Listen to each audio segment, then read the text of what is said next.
Bitcoin certainly seems to offer something positive in societies scarred by autocracy, colonialism, military coups, and woeful governance, as seen with those computers in a concrete shed in rural Malawi, turning water into streams of cash to fund electricity.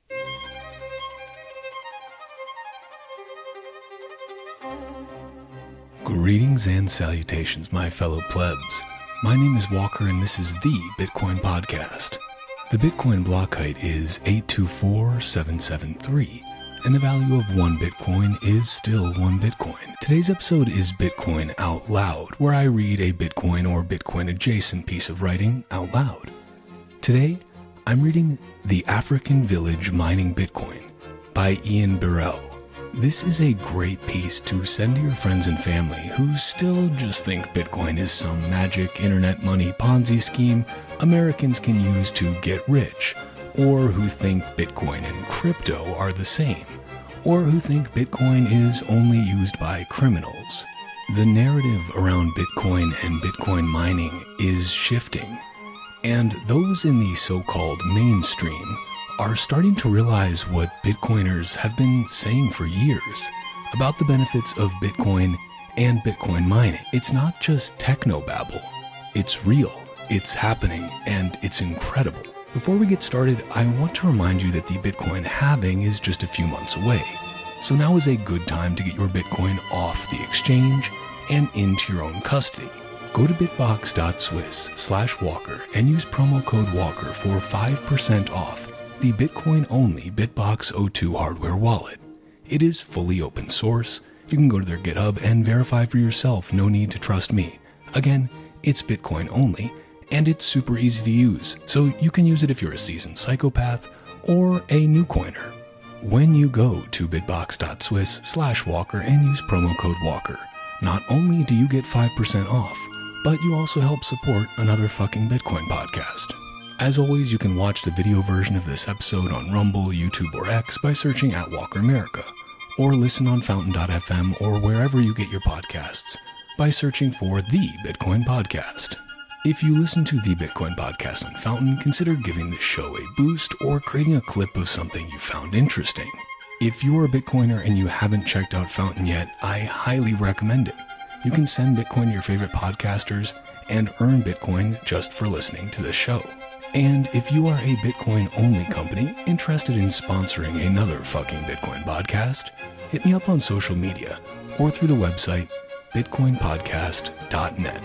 Without further ado, let's get into this Bitcoin Out Loud read. The African Village Mining Bitcoin. The Cryptocurrency Can Be a Liberating Force by Ian Birrell. Bondo is a scattered cluster of villages in a remote region of Malawi, near the border with Mozambique. It sits in the foothills of Mount Mulanje, where residents rely on their feet for transport and a few crops to feed their families.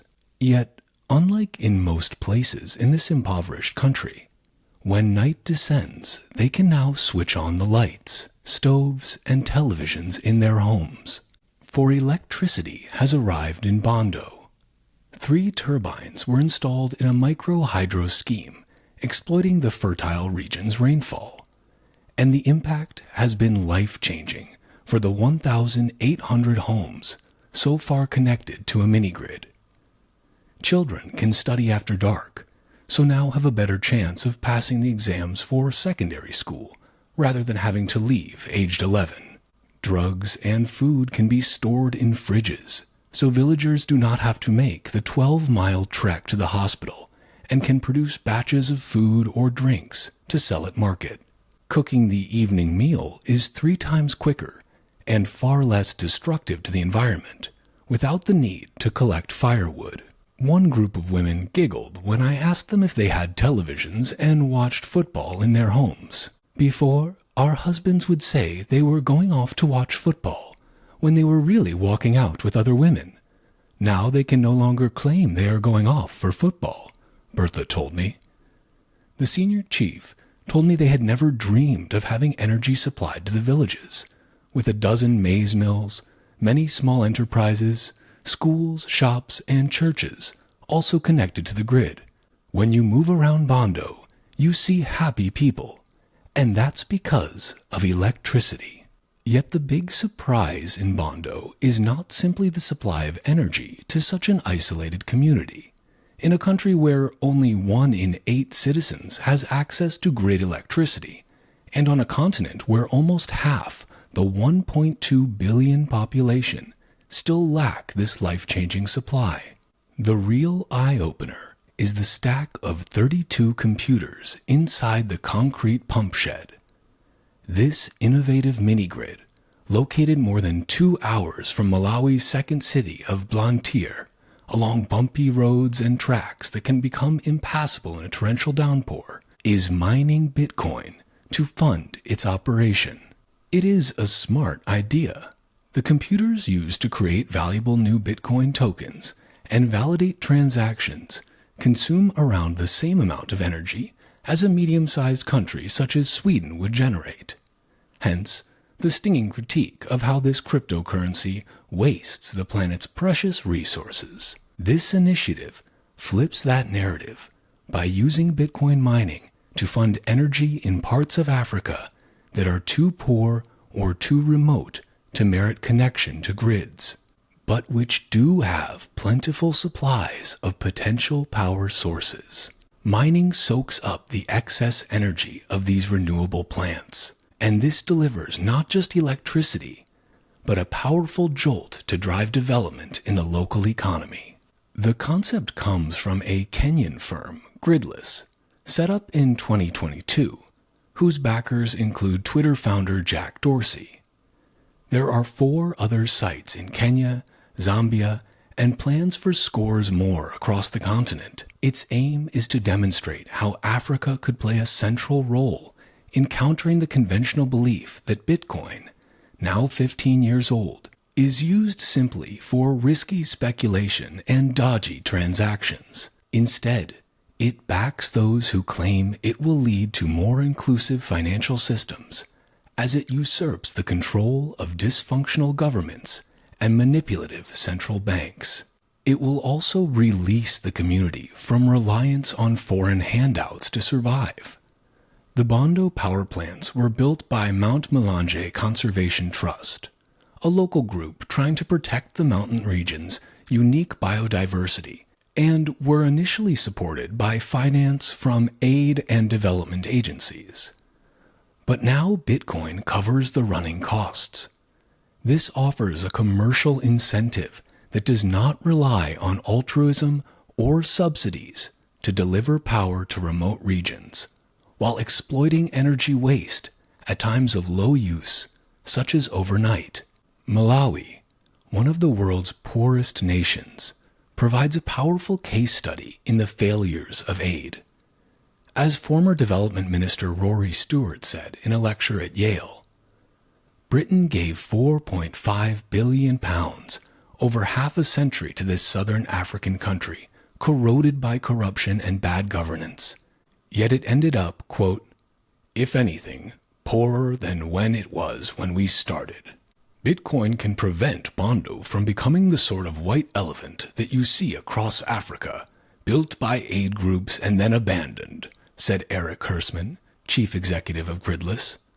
He admits that he is not a big fan of the sector. They come in with low-cost loans and grants to finance all these schemes that they say will pay their way in 30 years, but the sums never add up. This is a new way to finance development. Malawi also demonstrates another reason why there is rising interest in Bitcoin in Africa. People are seeking a safer home for their cash than local currencies. Prices rose sharply after its currency was devalued 2 months ago by 44% against the US dollar, the second decrease in value of the kwacha in 18 months. Many African countries on the continent have suffered also from catastrophic inflation, while official currency conversion rates can be significantly lower than street rates. One Kenyan entrepreneur told me she turned to the cryptocurrency after seeing her savings constantly eroded, even in a country with lower than average inflation for the continent. I was trying to save to buy a house, but kept finding my sums declining. I wanted more stability, so tried Bitcoin, and then found it had other uses, said Marcelle Lorraine, founder of Bitcoin Dada. Her clients include a trader of alternative health products in a Nairobi street market, who found it much cheaper to use than changing currencies after being introduced to it by a Nigerian customer, and is now hoping it will provide a stable platform for building her business to obtain a shop. While Warren Buffett dismissed Bitcoin as probably rat poison squared, and the economist Paul Krugman has compared it to a Ponzi scam fueled by libertarian fantasies and technobabble, devotees see it as a liberating force due to the decentralized design created by its mysterious and pseudonymous creator, Satoshi Nakamoto. BlackRock, the world's biggest asset manager, has even applied to launch a Bitcoin exchange-traded fund that may open up the market to the U.S. wealth management industry. Certainly Bitcoin, for all its fluctuations, can seem comparatively reliable if you live in Africa, or indeed many other parts of the planet, from Argentina to Lebanon. This is what I've seen everywhere, said Peter McCormack, who travels the world for a Bitcoin podcast. Here is an alternative to gold and property for a middle class that has some money and patience, but is seeing expenses and costs rise while savings decline in value. And a strong middle class helps build a strong economy by driving consumer spending, reducing reliance on the state, and driving innovation and entrepreneurship. Side note to Peter, sorry, that was probably a pretty bad impression. I'll work on getting that better next time. Bitcoin has also become a helpful tool for activists and journalists in dictatorships, since it makes it harder to track funds. In Togo, a West African state run by one despotic family since 1967, it is used to channel cash to opposition and civil society leaders, despite the freezing of bank accounts. Bitcoin has been instrumental in delivering donations to Alexei Navalny's anti-corruption foundation in Russia and the pro-democracy movements in Belarus and Myanmar. Alex Gladstein, Chief Strategy Officer for the Human Rights Foundation and author of a book arguing that Bitcoin offers freedoms from archaic monetary systems and political strife, believes the cryptocurrency is especially exciting for Africans since they suffer, quote, all kinds of financial repression. He points out there are 45 currencies on the continent, with 15 still controlled by France, with high transaction fees on conversion deals that are largely processed by Western firms with heavily fluctuating rates. Bitcoin provides an escape and an alternative for Africans while its use is less limited than some people think, he says. Entrepreneurs there have figured out how people without the internet can use Bitcoin, which is frankly remarkable. This agility is typical of the technological innovation exploding across Africa, driven by a young, rapidly growing, and increasingly well-educated population. The beautiful thing about Bitcoin is that it is a bottom-up technology, and its adoption has been genuine at all levels, said one key figure at the Second African Bitcoin Conference in Ghana at the end of last year. Only time will tell if Satoshi's invention will turn out to be a bubble with bad consequences, or, as optimists believe, a driver of profound change in the world. The fraud conviction of Sam Bankman-Fried, who ran one of the world's biggest cryptocurrency exchanges, and admission of money laundering by the boss of another major exchange, has hurt the reputation of cryptocurrencies for many in the West.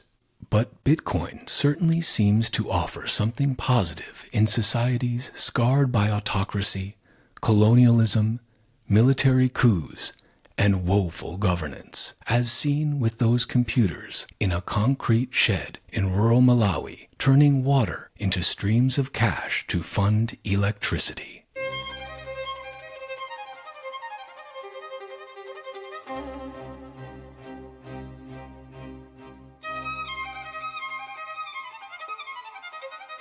And that's a wrap on this Bitcoin Out Loud episode of the Bitcoin Podcast. If you are a Bitcoin-only company interested in sponsoring another fucking Bitcoin podcast, head to bitcoinpodcast.net. You can find me on Nostr by going to primal.net/Walker. And if you want to follow the Bitcoin Podcast on Twitter, go to @WalkerAmerica or @TitcoinPodcast. You can also find the video version of this podcast at youtube.com/@WalkerAmerica or @WalkerAmerica on Rumble. Bitcoin is scarce. There will only ever be 21 million. But Bitcoin podcasts are abundant. So thank you for spending your scarce time to listen to another fucking Bitcoin podcast.